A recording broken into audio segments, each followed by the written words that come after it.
JRF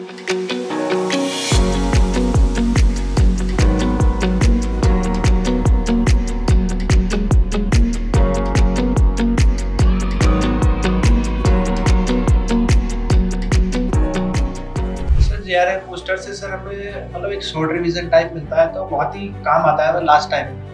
जो short notes बनाते हैं ना, तो बहुत ही ज्यादा काम आते हैं, उनको हम गो थ्रू करते रहते हैं लास्ट टाइम में, तो वही की पॉइंट्स हमें वहाँ काम आते हैं। नमस्कार दोस्तों, आप सभी का text book super coaching platform पे स्वागत है। टॉपर स्टॉक की जो श्रृंखला चल रही है, इसमें आज हमारे साथ दो और टॉपर्स हैं जिन्होंने यूरिसनेट जून 2024 के एग्जामिनेशन में नेट क्वालिफाई किया है। सो विशाल है मेरे साथ में and as well as Siddharth, और इन दोनों से हम जानेंगे कि ये जो जिस बार इतना हाई कट ऑफ गया है उसके बावजूद भी जो इन्होंने अचीवमेंट पाई है उसमें क्या क्या चीज़ें उनके हेल्प की, कैसे उन्होंने प्रिपरेशन की, what are the different aspects, और क्या क्या प्रॉब्लम्स उन्होंने आए सामने और साथ साथ कैसे उसको ओवरकम किया।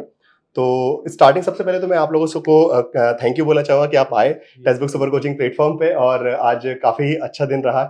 एंड सो सबसे पहले तो आपके बारे में थोड़ा बताइए कि आपका बैकग्राउंड क्या रहा है, मतलब लाइक स्टडीज़ का।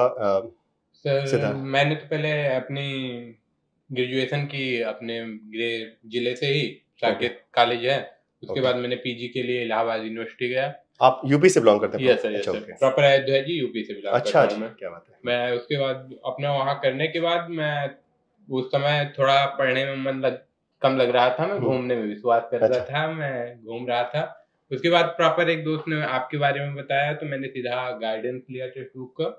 प्रॉपर पढ़ाई, हार्ड वर्क जितना कर सकता था, प्रॉपर पीवाईक्यू जितना कर सकता था, उसके बाद आपकी मैराथन क्लासेज और ठीक है। सो और इस बार मतलब स्कोर कितना पहुंच पाया है अभी? सर मेरा 100+ क्वेश्चन है। मेरा फर्स्ट पेपर थोड़ा गड़बड़ हुआ था, नहीं तो मेरा जेआरएफ हो जाता है। चलिए कोई बात नहीं। आपके बारे में विशाल जी? सर मैंने अपनी ग्रेजुएशन डीयू से की है। अच्छा, डीयू से प्रोग्राम किया था। हाँ। बाद में सर मेरा इंटरेस्ट पॉलिटिकल साइंस में आया, तो जब तक मैं एंट्रेंस क्लियर नहीं कर पाया डीयू का पीजी के लिए, मतलब ग्रेजुएशन के लिए, तो सर मैंने सीसीएसयू से की थी। अच्छा। तो सर मैंने जब भी रिसर्च किया था कि मुझे यूजीसी नेट की तैयारी करनी है, तो सर फिर मैंने यूट्यूब पर वीडियोस डाली, तो सर मुझे आपकी वीडियोस मिली। अच्छा। तो फिर मैंने आपका वीडियोस देखे तो मुझे अच्छा लगा, फिर मैंने सर आपका टेक्स्ट बुक सुपर कोचिंग को सब्सक्राइब किया पिछले साल जून में। अच्छा सर पिछले साल मेरा हो नहीं पाया, तो फिर मैं लगा रहा इस बार, इस बार आपकी वजह से हो गया। चलिए, आपके नोट्स, आपकी बुक भी है उससे। हाँ, चलिए बहुत अच्छी बात है। सो सबसे पहले सिद्धार्थ मैं आपसे पूछना चाहूंगा कि जब हम प्रिपरेशन कर रहे होते हैं, ठीक है, अभी नेट आपने क्वालिफाई किया ऑलमोस्ट, इस बार तो जैसे कट ऑफ बहुत ज्यादा हाई गया, तो ऑब्वियसली बात है जो डिजर्विंग जीआरएफ वाले थे वो भी नेट से कॉम्प्रोमाइज किया। तो आई वोंट से कि हो सकता है कि एनटी के हिसाब से आप लोगों ने नेट क्वालिफाई किया, बट मेरे हिसाब से जीआरएफ ही है वो, ठीक है। बिकॉज जो स्कोर आया है वो अपने आप में जीआरएफ की कट ऑफ से ज्यादा स्कोर है जो पिछली बार की थी, बट इस बार एक्सपोनेंशियली हाई गई है। सो बट कोई बात नहीं, अगेन डेफिनेटली आप लोग कंसिस्टेंटली ट्राई करेंगे और जीआरएफ भी होगा डेफिनेटली। सो वो ऐसी क्या चीजें हैं जिसका आपको लगता है कि प्रिपरेशन टाइम किसी भी स्टूडेंट को ध्यान रखना चाहिए? मतलब जब प्रिपरेशन करते हैं, बहुत सारी चीजें हैं, आप क्लासेस देखते हैं, आप नोट्स पढ़ते हैं, आप पीवाईक्यू लगाते हैं, मॉक टेस्ट करते हैं, सो उनको कैसे यूटिलाइज करें? आपके हिसाब से क्या बेस्ट तरीका है जिससे कोई भी स्टूडेंट बेटर परफॉर्मेंस अपना ला सकता है? बिकॉज पढ़ते सब है, मतलब हार्ड वर्क सब करते हैं, जैसे कि आपने बोला कि आपने भी हार्ड वर्क किया, बट उस हार्ड वर्क की प्रोडक्टिविटी कैसे हो और वो रिजल्ट लेके आ सके, उस पर आप। सर मैं सबसे पहले कहूँगा पढ़ने के साथ साथ वो पीवाईक्यू जरूर दें, क्योंकि पीवाईक्यू देने से हमें पता चलता है क्वेश्चन कहाँ से बन रहा है, कैसे बन रहा है। जब हम बार बार पीवाईक्यू सॉल्व करते हैं तो हमें पता लगने लगता है यहाँ से इस टॉपिक से क्वेश्चन हर साल बनता है, तो इस साल इस तरह बना है तो दूसरा बन सकता है अगली बार, लेकिन यहाँ से क्वेश्चन बनेगा जरूर। तो पीवाईक्यू तो मस्ट है मेरे हिसाब से।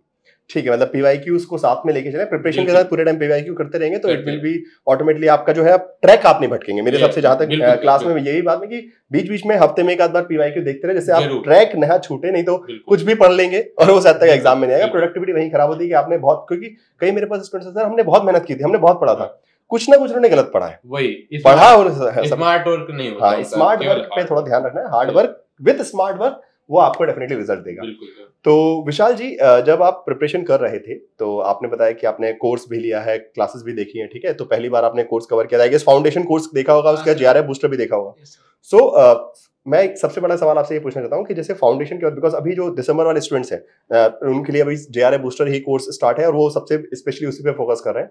सो फाउंडेशन के बाद जेआरएफ बूस्टर कैसे यूटिलाइज प्रोडक्टिविटी में करवाता है, या फिर बोल सकते हैं कैसे वो आपको हेल्प कर सकता है किसी भी स्टूडेंट को? अगर आपके हिसाब से क्या वो बेनिफिट्स हैं जो कोई भी स्टूडेंट जेआरएफ बूस्टर से लेना चाहिए उसके हिसाब से?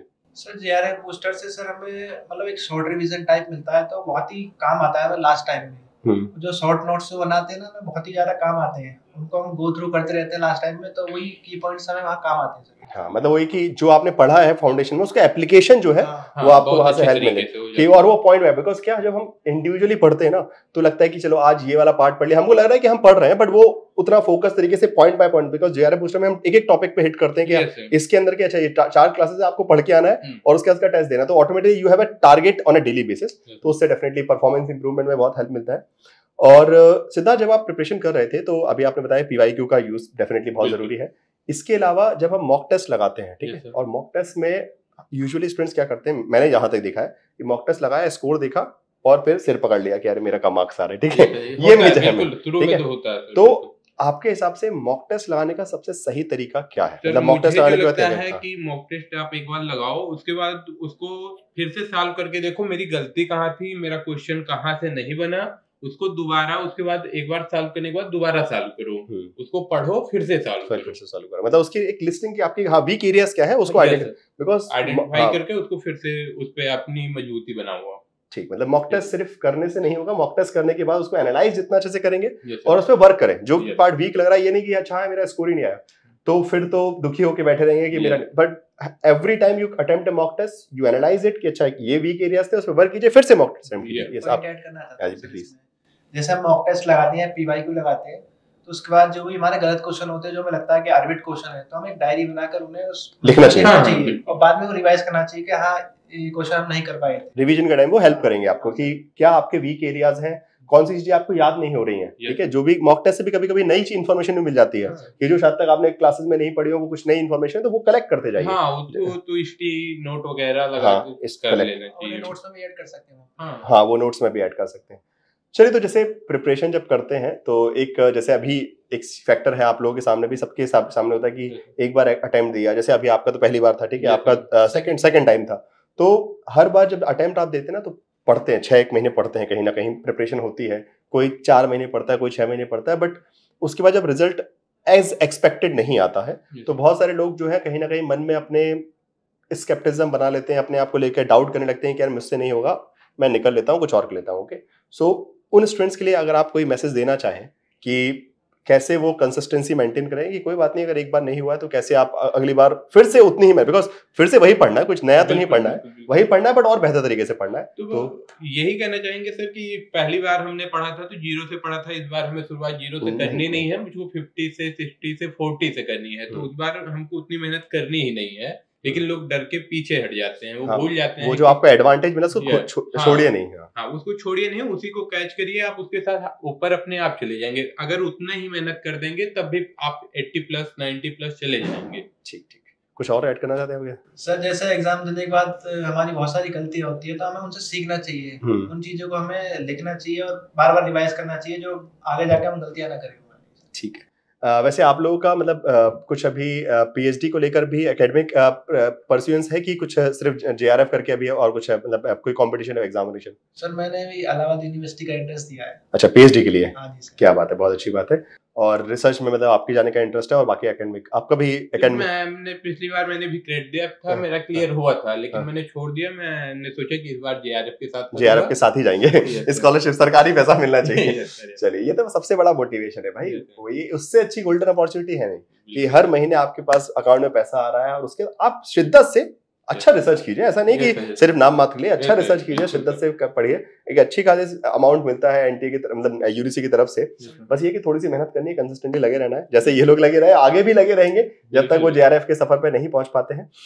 बाकी लास्ट में मैं आप सभी से, दोनों से रिक्वेस्ट करूंगा कि बिकॉज ये एक प्लेटफॉर्म है जहाँ पे आप अपनी सक्सेस को सेलिब्रेट कर रहे हैं, तो आप किसी को भी क्रेडिट देना चाहते हैं, आपके फादर, मदर, फ्रेंड्स, जिसके लिए भी कुछ अगर कुछ बोलना चाहते हैं तो? पहला तो घर पे माता पिता का ही होता है, चाहे बालक बढ़ता है तो सबसे पहला साथ उनका माता पिता ही देते हैं, उसके बाद टीचर्स, उसके बाद आप फैकल्टी मेंबर आप ही थे तो आप ही, उसके बाद मैम थी तुलिका मैम, हाँ तुलिका मैम, प्रीति मैम, सब आई नहीं थी आज, लेकिन दोनों मैम, हाँ, तो आप लोगों का भी साथ बहुत था, 1-2 दोस्त भी थे, सबका साथ बराबर मिला। कोई काम आदमी अकेले नहीं करता हाँ, जब तक सबका साथ नहीं मिलता। सबका सपोर्ट चाहिए। हाँ, पीछे से सबका एक रहता है, दिखाई नहीं देता लेकिन सबका साथ होता है। सर जैसे पिछले साल जून में मेरा नहीं हो पाया था तो मेरे फादर मदर ने फिर भी सपोर्ट करा, नहीं लगे रहो हो जाएगा।